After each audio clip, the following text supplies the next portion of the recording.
आपको बहुत बहुत गुड इवनिंग। आज मैं एक बहुत ही महत्वपूर्ण मसले के साथ, a very important issue of the state, मैं आप सबके साथ साझा करना चाहता हूँ, आपके विचार चाहता हूँ, क्योंकि आप भी जो करंट अफेयर्स प्रदेश के हैं, देश के हैं और प्राथमिकता पर इस प्रदेश के हैं, उन्हें लगभग आप रोज़ फॉलो कर रहे हैं। प्रदेश में विधानसभा का सत्र पिछले कुछ समय से चला हुआ था।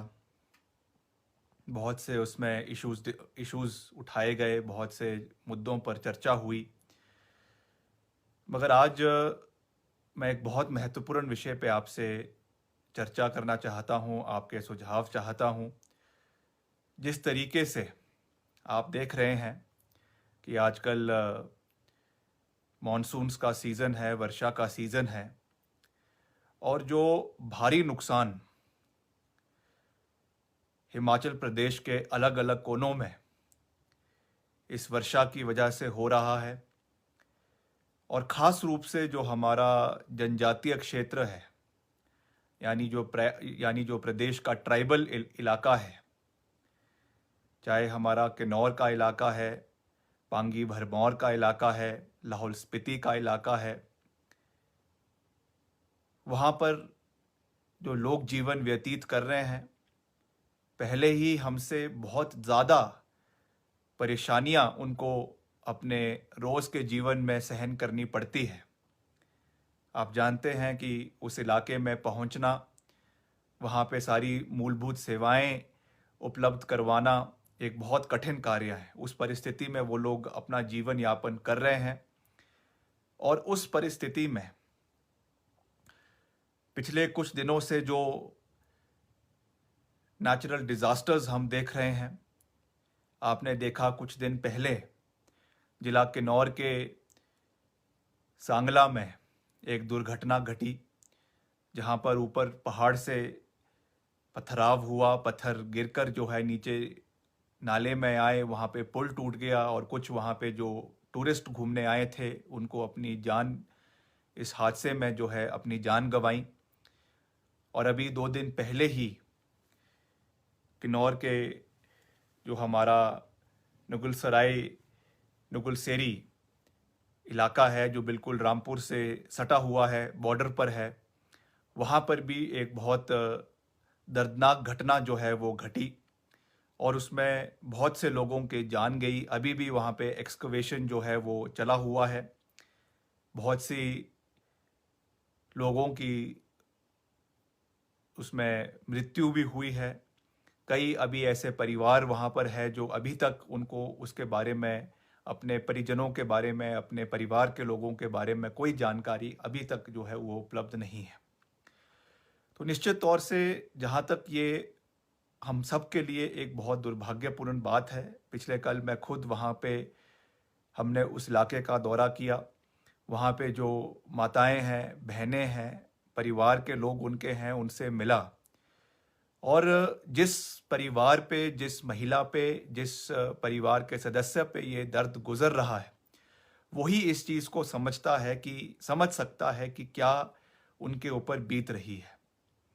निश्चित तौर से हमने प्रयास किया कि उनके दुख दर्द को हम कम करें, उसको हम साझा करें, उनके साथ एक परिवार की तरह बैठकर हमने उनसे बात करने की कोशिश करी, उनका दुख दर्द करने की कोशिश करी। मगर हमें इस चीज़ को टोटलिटी में देखने की आवश्यकता है, एक होलिस्टिक व्यू से देखने की आवश्यकता है। और मैं समझता हूँ कि आज वो समय आ गया है जब हमें फ्यूचर प्लानिंग करने की आवश्यकता है। आज से कम अगले 15-20 साल या 25 साल के बारे में सोचने की आवश्यकता है। भविष्य के लिए आज से ही हमें नई पॉलिसीज़ बनाने की आवश्यकता है, एक नई सोच के साथ आगे बढ़ने की आवश्यकता है। ये बात मैं इसलिए कह रहा हूँ क्योंकि आपने देखा कि जनजातीय क्षेत्र में जितने भी प्रोजेक्ट्स बने हैं, हाइड्रो प्रोजेक्ट्स पिछले बहुत समय में जो है वो बनाए गए हैं, करचम वांगटू प्रोजेक्ट वहाँ पर बना है, झांगी थोपन थोपन पवारी प्रोजेक्ट जो है वो बनने जा रहा है, शोंगटोंग प्रोजेक्ट है। वैसे ही चंबा के इलाके में, भरमौर के इलाके में चमेरा 1, चमेरा 2, चमेरा 3 प्रोजेक्ट है। हम प्रोजेक्ट्स के खिलाफ नहीं हैं। हम चाहते हैं कि प्रदेश में रोजगार के साधन खुले, हम चाहते हैं कि प्रदेश की अर्थव्यवस्था को मजबूत किया जाए, हम चाहते हैं कि प्रदेश निरंतर विकास की प्रक्रिया में आगे बढ़े, इसमें कोई दो राय नहीं है। मगर जो रास्ता हमने अपनाया है, मैं समझता हूं कि उस पे हमें चिंतन करने की आवश्यकता है, उस पे हमें गहर रीथिंकिंग करने की आवश्यकता है। और आज सुबह ही, क्योंकि पिछले कल मैं देर रात जो है वो किन्नौर से वापस पहुंचा, तो आज सुबह विधानसभा जाने से पहले ऑनलाइन मैं कुछ यूनाइटेड नेशंस की रिपोर्ट, क्योंकि यूनाइटेड नेशन एक ऐसा प्लेटफॉर्म है जहां पर बहुत से इन मसलों पर, चाहे ग्लोबल वार्मिंग है, चाहे एनवायरमेंटल हैज़र्ड्स है, उस पर चर्चा होती है। और उस पर मैं इनकी जो रिपोर्ट्स है, ख़ास करके जो नुकसान हाइड्रो प्रोजेक्ट्स का, बड़े हाइड्रो प्रोजेक्ट्स का हमारी इकोलॉजी पे होता है, उसकी रिपोर्ट पढ़ रहा था।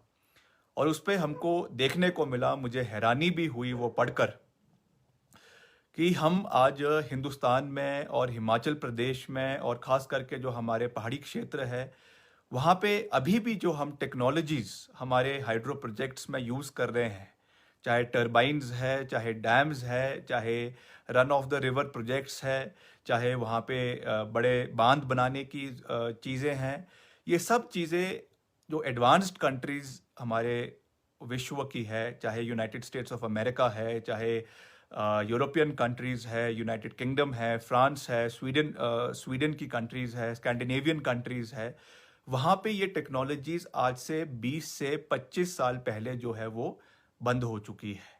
यानी हम आज भी अपनी सुरंग जो हम प्रोजेक्ट्स के लिए बना रहे हैं, जो हम टेक्नोलॉजी टर्बाइन्स को यूज़ करने के लिए बना रहे हैं, वो टेक्नोलॉजीज़ इन देशों में आज से 20-20 साल पहले जो है वो बंद हो चुकी हैं। और उन्होंने नया टेक्नोलॉजी को अपनाते हुए, इन्वायरमेंटल हैज़र्ड्स को ध्यान में रखते हुए बहुत सी नई टेक्नोलॉजीज़ को अपनाया है, जिससे वहाँ पर बिजली का उत्पादन कम नहीं हुआ है, उत्पादन बढ़ा है। मगर उसके साथ साथ उन्होंने अपने इलाके का जो वहाँ का रूपरेखा है, वहाँ के जो इकोलॉजी है, वहाँ का जो फ्लोरा फौना है, वहाँ के जो नेचुरल हैबिटेट है, वहाँ के क्षेत्र के जो लोग हैं, उनकी समस्याओं को मद्देनज़र रखते हुए नए टेक्नोलॉजीज़ को अपनाने में भी उन्होंने अपना जो है वो योगदान दिया है। तो मैं ये नहीं कहूँगा कि मुझे इन सब टेक्नोलॉजीज़ का पूरा ज्ञान है।